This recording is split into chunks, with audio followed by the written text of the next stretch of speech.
불안의 정체를 느끼고 직면해야 된다고 저는 봐요. 이거를 충분히 직면하지 않은 상태에서 너무 성급하게 대처 방법을 먼저 찾으면 그 대처 방식이 어떨 땐 맞지만 어떨 땐 안 맞을 때도 있어요. 맞아요. 네. 근데 열심히를 다 넘어서는 것 같아요. 맞아. 겸손을 넘어서서 자기 비하. 그다음에 열심히 사는 거 넘어서서 막 비장해. 막 전쟁터로 나가는 마음으로 나가니까 이거 오래 못 버텨요. 맞아. 오래 해야 되잖아요. 제가 그래서 그걸 너무 걱정해요. 이러다가 민수 나중에 너 더 큰 병 생기면 네네. 큰일 난다. 나중에 후회한다. 지금이라도 이거를 어. 조절할 수 있어야 된다. 오늘 굉장히 중요한 화두들이 쭉 나왔어요. 민수 씨의 이제 내면을 좀 이해해 볼 수 있는 중요한 것들, 불안, 예민도, 그다음에 자기 확신이 굉장히 낮고 자기 확신에 대한 얘기를 좀 해보면요. 자기 확신은 사실 아주 어렸을 때부터 크면서 부모와의 관계 내지는 중요한 사람들과의 관계에서 굉장히 많은 부분이 길러지는 부분이에요. 아이가 이제 약간 이제 운동신경이 좀 많이 발달을 했어요. 그래서 높이가 높은 계단에 막 올라가겠다고 해요. 그럴 때 부모가 이렇게 보니까 혼자 올라가기에는 조금 높아요. 그러면 어떤 부모는 야야야 위험해 하지마 못하게 하는 부모가 있어요. 또 어떤 부모는 본인이 그냥 해결해줘요. 번쩍 들어서 그냥 올려주는 부모가 있어요. 또 어떤 부모는 가서 손을 잡아주고 올라갈 수 있게 도와줘요. 올라가 봐. 그렇지 올라갈 수 있어. 그렇지 영차. 그리고 약간 잘한다 탁 올라가면 잘했어. 올라갈 수 있네. 다음번에도 손잡고 한번 올라가 보자. 이렇게 해주는 부모가 있어요. 어떤 부모한테 컸을 때 자기 확신감이 생길까요? 가장 마지막에 그렇죠.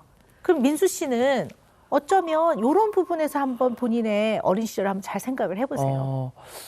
네, 근데 진짜 박사님 말씀 들으니까 그런 면에 있어서는 뭔가 크게 어렸을 때 인정을 받고 이러진 못했던 것 같아요. 그러니까 제가 예를 들면 엄마 나 뭐 시험 성적이라던가 나 개그맨 해보고 싶어 했을 때는 뭐 네가 무슨 그런 걸 한다고 이런 것처럼 능력적인 부분에 대해서는 좀 그런 지지라던가 인정을 좀 받은 기억은 없는 것 같아요. 네. 부모가 생각, 행동, 능력, 감정에 대해서 끊임없이 잘 아이와 얘기하면서 부모가 해줘야 돼요. 근데 되게 이제 이렇게 못 크면 내가 느끼는 나의 감정, 내가 했던 행동, 나의 판단에 대한 확신이 없어요. 왜냐하면 이건 어릴 때는 가장 사랑하는 부모가 응원도 해주고 격려도 해주고 어떨 때는 길도 알려주고 이거 네가 참아야 되는 거야. 너 너무 많이 화를 낸 거야. 이런 거 다 해줘야 기준들이 쭉 생겨나간단 말이에요. 어쩌면 이런 부분이 좀 부족했나는 생각을 해볼 필요는 있어요. 되게 열이 펄펄 나는데 그거를 되게 한참 뒤에 알게 돼요. 저도 티를 안 내서 일을 막 한참 하다가 뭔가 얘가 이렇게 만져보면 뭐 불덩이에요. 근데 왜 아프다고 왜 말을 안 해? 이러면 이 정도는 다 뭐 참고 하는 거지라고 되게 말도 안 되는 소리 하지 마. 제 입장에서는 이럴 때 되게 많아요. 자, 그런데 자기 확신도 떨어지는데 지금 자존감도 굉장히 낮단 말이에요.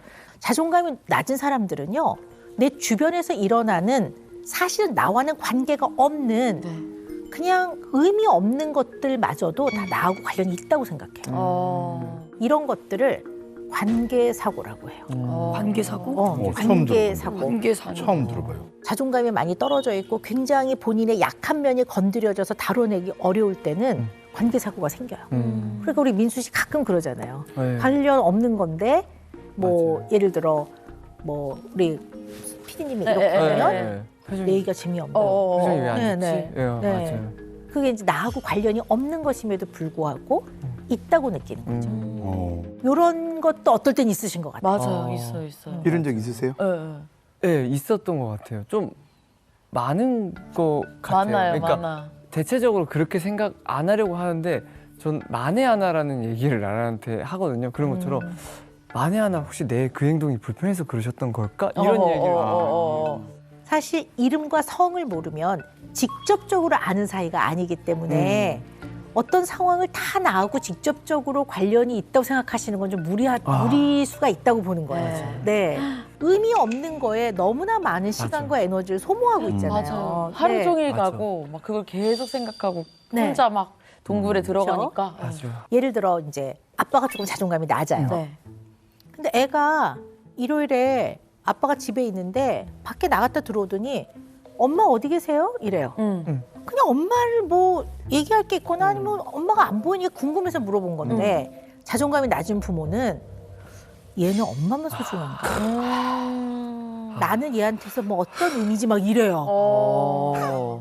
이게 되게 저희 부모는 아니지만 회사에서 그렇거든요. 들어봅시다. PD님들이 그냥 민수한테 제가 안 와서 라라님은 언제 오세요라고 하면은 민수는 내가 결정권이 없어서 라라구나 저 아는 내가 결정할 수 없기 때문에 라라가 와야 해결할 수 있는 거구나 라고 느낄 때가 있대요. 네. 이게 지금 부모로 예를 들어서 좀 와닿아요. 이게 자존감 문제였구나. 네. 그냥 물어본 건데 회사 사람들은. 네. 생각나는 게 저희 아버지가 발견하셨을 때 췌장암 말기셔가지고 투병을 시작했을 때 이제 형은 뭐 해외에 돈 벌러 나가 있고 엄마랑 저랑 같이 이렇게 번갈아 가면서 아버지를 그 간호를 했었어요. 근데 어머니가 계시다가 어머니가 집에 뭐 좀 가지러 가야 될 때 제가 아버지 옆을 지킬 때 아버지가 괜히 저한테 계속 엄마는 언제 오는 거야? 라고 하신 적이 있어요. 근데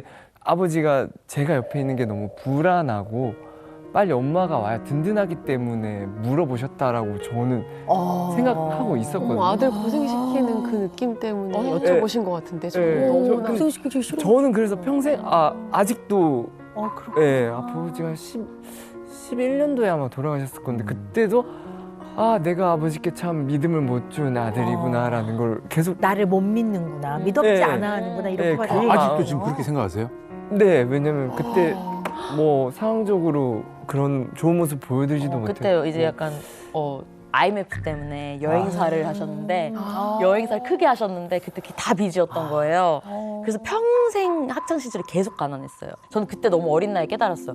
열심히 착하게 산다고 해서 인생이 늘 잘 풀리는 건 아니구나. 이렇게 시기와 때와 이런 게 운이 너무 중요하구나를 아니까 가난이 뭐 부모님이 물려주고 싶어서 불려준 게 아니니까 제가 할 수 있는 거 빨리 끊어내는 내 선에서 그게 저는 이제 공부를 하는 거였고 어린 나이엔 뭐 명문대를 가는 거였고 그래서 진짜 열심히 해서 또 명문대에 진학을 하고 또 명문대 진학을 했는데 그 학자금이나 뭐 이런 게 또 너무 많은 거예요. 그럼 저는 맨날 했던 게 졸업하자마자 내가 200만 원씩 모으면 이걸 갚는데 몇 년이 걸리겠다. 그러면 또 얼마를 모아서 결혼 자금을 마련해야겠다. 이러고 살았고 옆에서 좀 지켜보면서 좀 짠했던 거는 정말 그냥 K 장녀의 표본처럼 항상 여기에 뭐를 되게 짊어지고 있어요. 뭐 어머니 뭐 해서 우리 엄마 뭐 해줘야지, 뭐 동생 뭐 해줘 이런 것들에 대한 것들을 맨날 좀 더 열심히 채찍질을. 네. 그렇게 옆에서 지켜봤으면 특등심 좀 사주지. 근데 이제 걱정이 또 되니까 여기는 하면 또 내일 또 이게 써야 될 돈이 있는데 근데 저는 민수보다는 여기서 빨리 나오냐면 그런 경험이 되게 많아서 이럴 때는 이렇게 해야 된다라는 게 그나마 전 레퍼런스들이 조금 있는 것 같아요. 라라 씨는 꽤 오랜 기간 동안 본인의 불안을 어떻게 해결하고 대처했다고 저는 보냐 하면 이걸 파악해서 알아. 이런 거네. 그럼 굉장히 적극적으로 이걸 해결하는 걸로 불안을 낮췄던 것 같아요. 맞아요. 근데 가장 사랑하는 남편이 민수에 대해서는 도대체 왜 그러는지를 모르겠어. 그냥 아는 걸로 불안을 낮췄는데 남편의 그 부분만큼은 모르겠어. 핸들링이 전혀 안 되는 되니까. 거예요. 네, 그러니까 더 불안하지.